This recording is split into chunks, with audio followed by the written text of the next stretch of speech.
There we go. Good afternoon, Christopher Nevill. How are you today?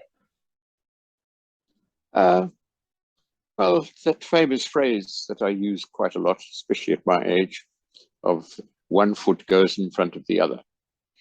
And at this particular point in time, that's probably about all that one can expect.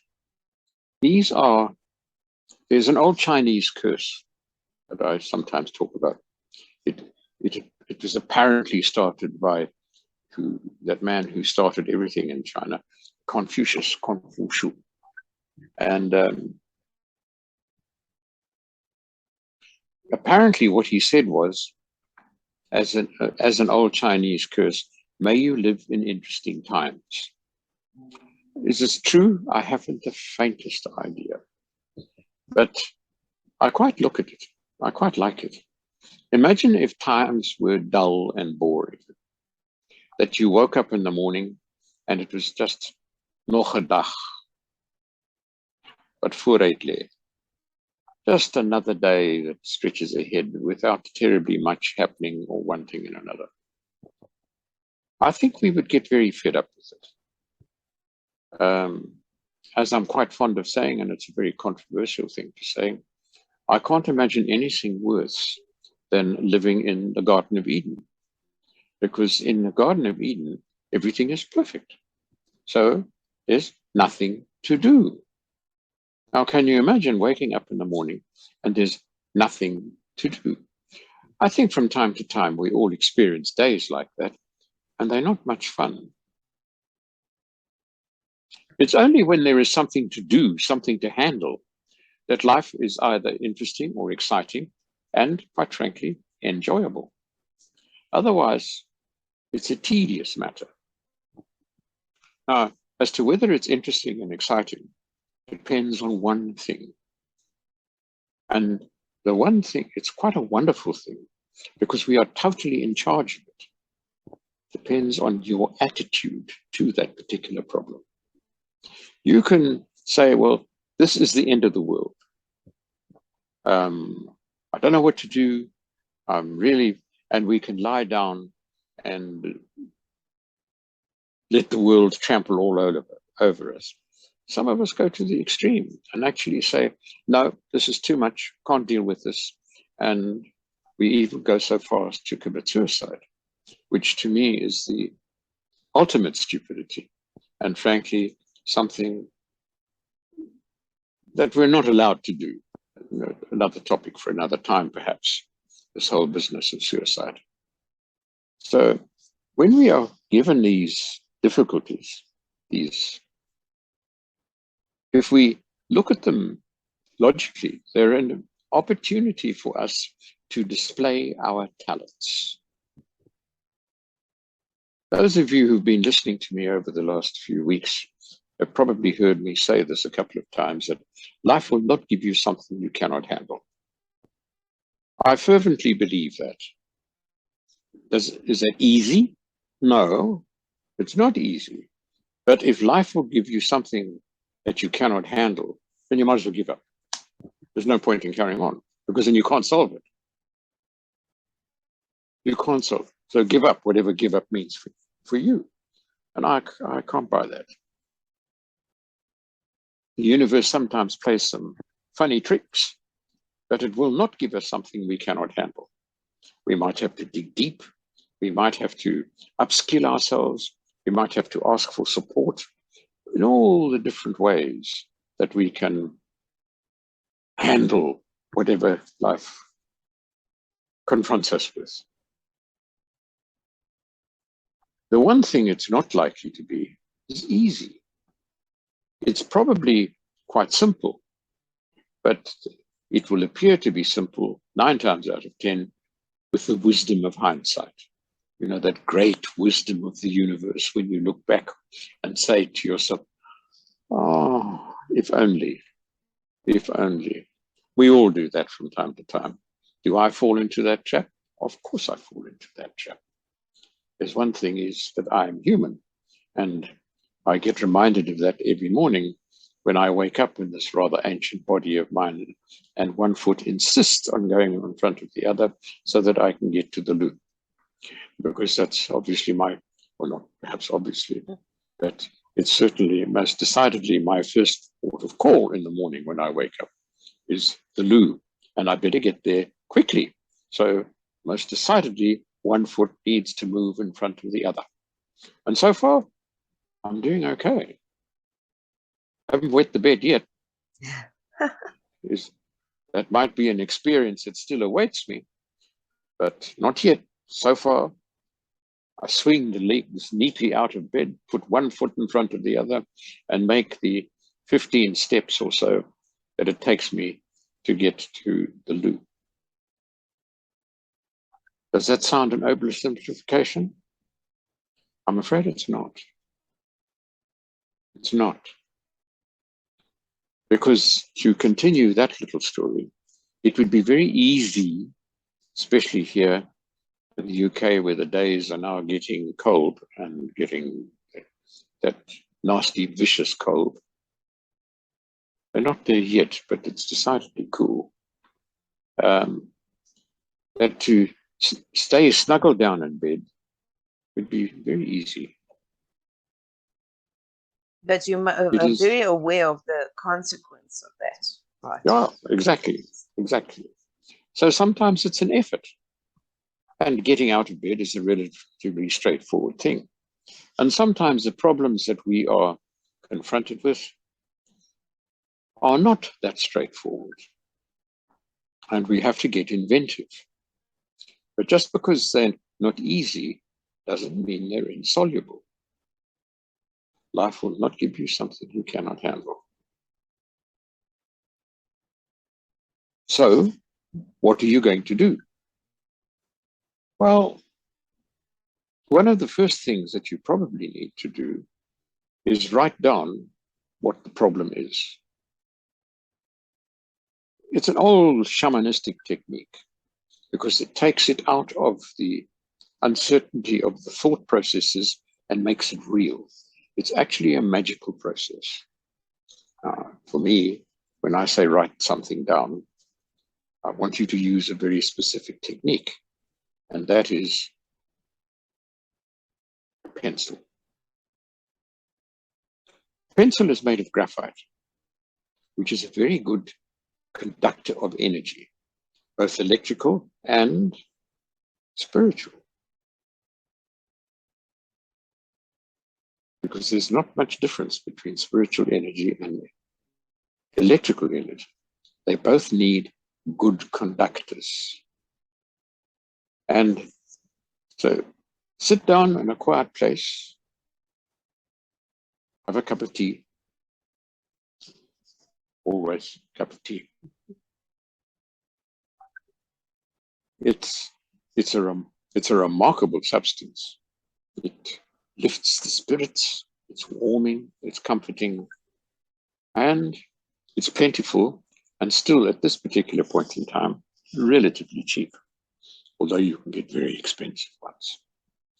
And sit down with that cup of tea, do your best to clear your mind, and then write down what it is about the problem that you've got that is bothering you. Point 1, point 2, point 3, point 4, point 5. If you start going above 5 points, you're probably overcomplicating it. So you need to be aware of that. Is that a rule that's set in stone? No, it's my rule. If you get more than 5 points, you're probably making it overcomplicated. So look at those points very carefully. And then tackle them one at a time. What can you realistically do? Now, obviously, it will depend on what the problem actually is as to what you can realistically do. And if that doesn't work, start again. The technique, go back to your perception of the problem. Is it actually the problem? For instance, right now, let me talk about myself personally. I need to raise a fairly large sum of money. So it's very easy to say, oh, well, that's the problem. I'm very well aware that it's not. What I need to do is to find a way to earn some money, to make some money. That's the problem. And this is the conundrum that I'm faced with at this particular point in time. Is what must I do to enable the money to flow towards me? As soon as you make it a problem, make it a difficulty, oh, I can't earn any money. Well, listen to those words. I can't. You've just set a very powerful spell that will prevent you from making money because you say so. I can't. So as soon as you say, well, I can't handle this, that's a very, very powerful instruction to the universe and an instruction to yourself that you can't handle it. Yes, you can. Not talking about it being easy, not talking about it being simple and straightforward. But again, look at the opposite. Imagine if everything in life was simple and straightforward, without any curveballs whatsoever. It would be bloody boring. And we don't like boring. As human beings, we're inventive. We like to be challenged. And that's the first thing to accept. So may I ask a question? Of course. Well, apologies for interrupting there. What I was thinking just now was, in today's day and age, there's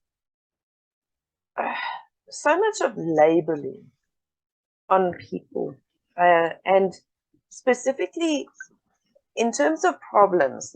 Say, for instance, I do have a problem, and for a moment the problem seems bigger than I am. You know, I am a little overwhelmed and so forth. What I could do is approach my family for help, or that's on the one side, or I can take this independent woman image thing and say, I will solve these problems myself. I will make a plan. I am strong enough. I can do this. Is there a better way to approach it? And because you are not always helped when you're asking, sometimes it does go wrong. But also, when you try to resolve these problems on your own, there might be help available outside without you knowing. And it might also blow up. So could you speak about that for a while, please? Yeah. You know, you will not know what the result of anything is going to be until you actually do it. You can speculate, oh, if I do this, if I go down my stairs, I might fall. And at my age, if I fall down the stairs, it's a big problem. So now I've got a choice. I can say, well, it's not worth the risk.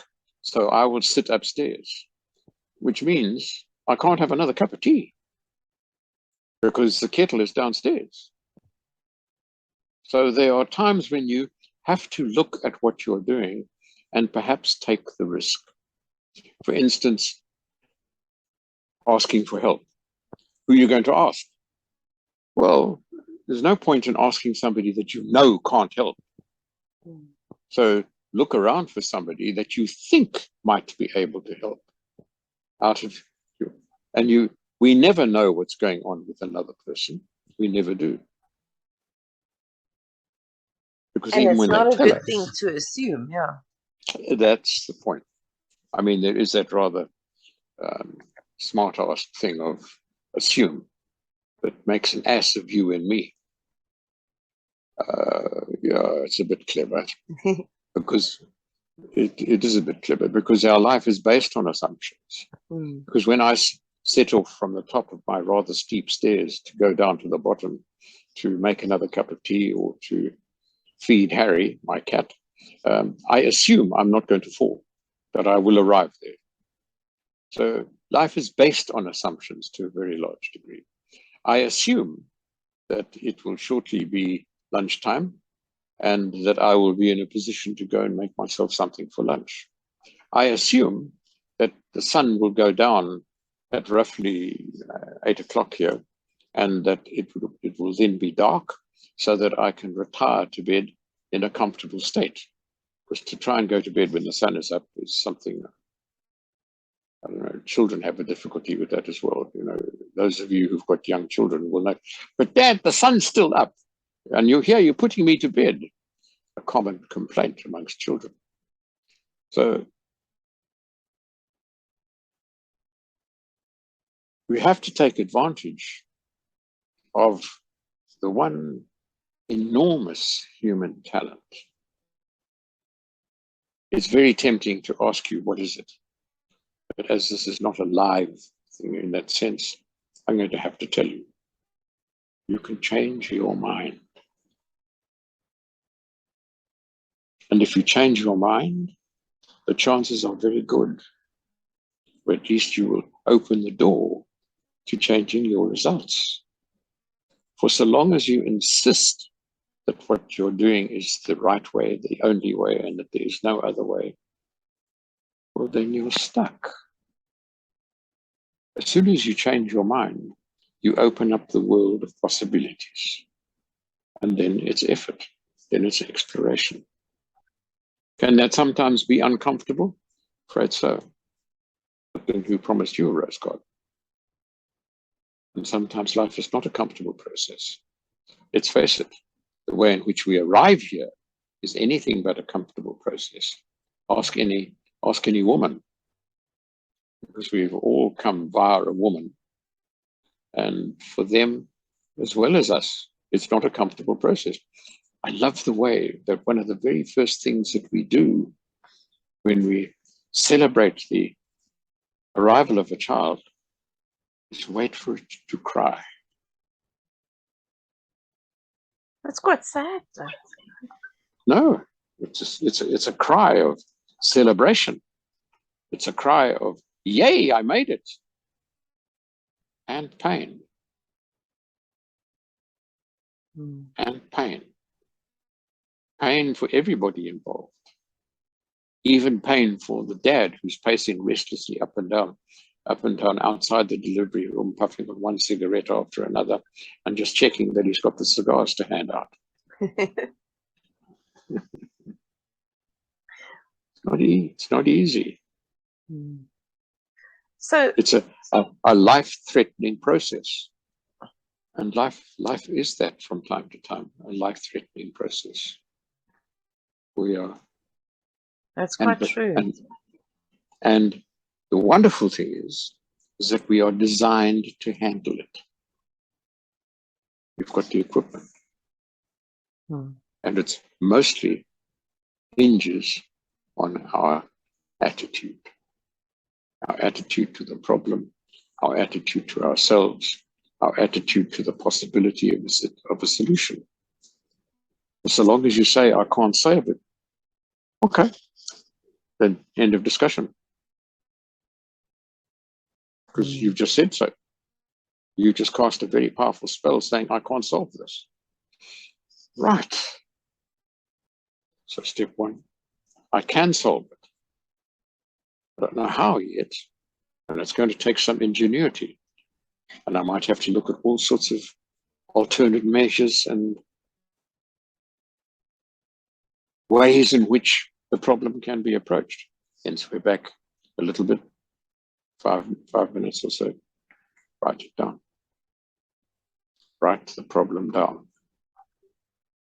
And that can very often be, and it is, in my experience, very often, the first step into finding a solution. And always be aware, too, that the solution that you come up with may not be comfortable. Well, so arriving here is not a comfortable process. Leaving here is, for most of us, a comfortable process. That's one subject that maybe we should talk about as well, perhaps in the next session, is death. We have this horror of death, which is really quite silly. May I jump back 2 steps? Of course. So, in many cases with our problems, I see when we approach a problem, we tend to have a judgment already of what we're going to do. So you simulate your solution and you say, this might work, that might not be a good idea, whatever. But we tend to have a judgment towards that to say, this is right and that is wrong. Whatever's going to happen is right or wrong. And in the past few days, I did read a lot about this, and especially with the idea of right and wrong, shouldn't we be approaching things of not being right and wrong, but rather what our gut feel says is doable and will have the best outcome? Because the reason I'm bringing this up is that someone would probably afterwards say, you should have done this, you did the wrong thing there, and so on. And we all do make our choices and decisions and so on. And sometimes they, I wouldn't say they are wrong, but they take us down a different path than what we expected. But it wouldn't necessarily they're wrong in the be sense wrong. that they're wrong in the sense that they don't produce the desired result. Exactly, yes. But it's not really wrong because the result may be right for you, but from someone else's perspective, it would have been the wrong choice to make. Yeah, so absolutely. Would there be any value in telling our audience that, don't judge it from a right or wrong? If you can maybe elaborate on that. Yeah, well, you see, we decide whether things are right or wrong before we've even reached the end result. And then very often we look at the end result and we say that this is wrong. Why? Because it doesn't suit us, because it hasn't produced what we would like. So that's not bad, but just be very well aware of it. It's not wrong in the sense of being bad, because you've now just eliminated something that's not going to work. And that's wonderful. So you tested one option and it didn't work, so you could test and the it next didn't one. work, so you could say, now you that's a can good move on to idea. the next Yes, one. that's a good one. Maybe now you can move on to the next one. And you might have to move on to several options before you hit on one that suddenly produces a result that you regard as acceptable. Tricky, very tricky. Comfortable? No, but then that phrase of mine, who promised you a rose garden? The one thing that we seem to be designed to do in this life of ours, we designed to do it, is to make mistakes. It is only when we make a mistake, a mistake, that we create the opportunity to learn. If we always get it right, then we're not learning anything, because we're always getting it right, whatever right is. And right is always a very limited picture, because almost certainly there's a whole lot of other options apart from the one that we fall on and say, aha, this is the right one. How many have you missed that might be better? There's no answer to that either. All that one can be is operate with an awareness, is to continually examine your life and say, all right, that appears to be the right decision, because it's produced a result that is comfortable for me. Is that really where I need to be?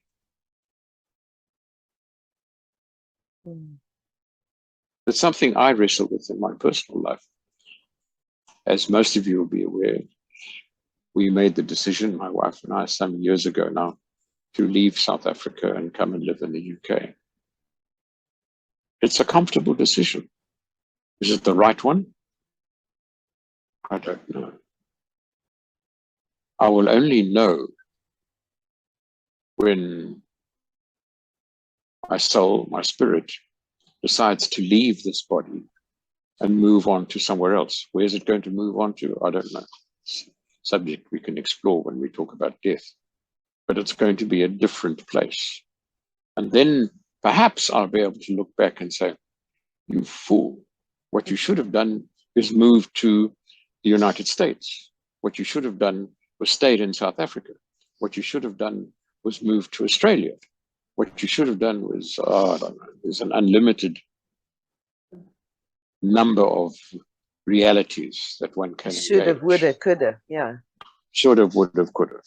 Yeah. And we never know. All that we can decide. I got up this morning and I thought, right, what shall I do? I thought, right, what I'm going to do is read another chapter of my book. So I did. Right decision? I don't know. What did I miss? Maybe nothing. Maybe nothing. So what did I do? I went downstairs and cooked myself breakfast. Right decision? I don't know. It was a comfortable one because I enjoyed it. I enjoyed my breakfast. But that doesn't necessarily make it the right one, except insofar as I found the result comfortable. And then we say, that was the right decision. And yet we all know that sometimes to enter into the world of something that is not that comfortable in the longer term produces a better result. Is the example I've given you perhaps a little bit silly? I wouldn't argue with that as to whether I'd ate breakfast or not. But maybe, I don't know. If I hadn't eaten breakfast, I might have got all faint. And next time I went try to come up or down my stairs, I might have fallen over because I hadn't had breakfast. Impossible? No, not at all. A very distinct reality.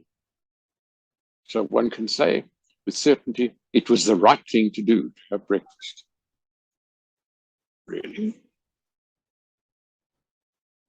All sorts of other possibilities might open up if I fell down the stairs.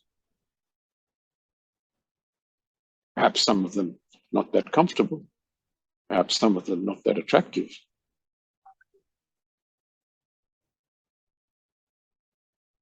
Another question. May I interrupt there? Another question. So when you in a situation where you are facing problems, you have several options and so on, but being fixated on the problems themselves, we do tend to panic and in haste make decisions as well. And you partly dealt with that to say, calm down and write down the problems. So I do understand that. But you do get in moments where, especially women, we are emotional beings and we want to give, we want to express our emotion or give form to that emotion as promptly as possible, right? So when especially as women, when we are in the midst of that situation, we tend to panic and go, oh no, what do I do? And in the meantime, we do have sort of a solution in mind already, but we need the expression of that emotion at the time. And what I find in my own personal experience is that in that space, I cannot calm my brain to say, sit down and write something down or whatever. I don't even think about it. All I can think of is, oh my goodness, this is a huge problem. That's all I think about. And because that's all I think about, there's No reaching back to the files that says calm down and write something down. And that, from my experience, is what's causing a lot of my problems. So, do you have any advice for me on that? Not really, because in the final analysis, you have to do it. Mm. You know, if you want to get out of bed, what's the very first thing that you must do? You swing your legs over the edge of the bed and put them firmly on the floor. Now, if you're going to say, oh, well, there might be something under the bed that's going to eat my feet, so I can't swing them out. Well, okay, well, I can't deal with that. Then you're But done. you're the only that's one. it. So then but look at the power of what you have created for yourself. And that is one thing that we have, is the power to create. Enormously. We create our lives. We create the ups, we create the downs. And there's only one tool that you've got. And it's one that I mentioned a little earlier. That is, change your mind. Yes.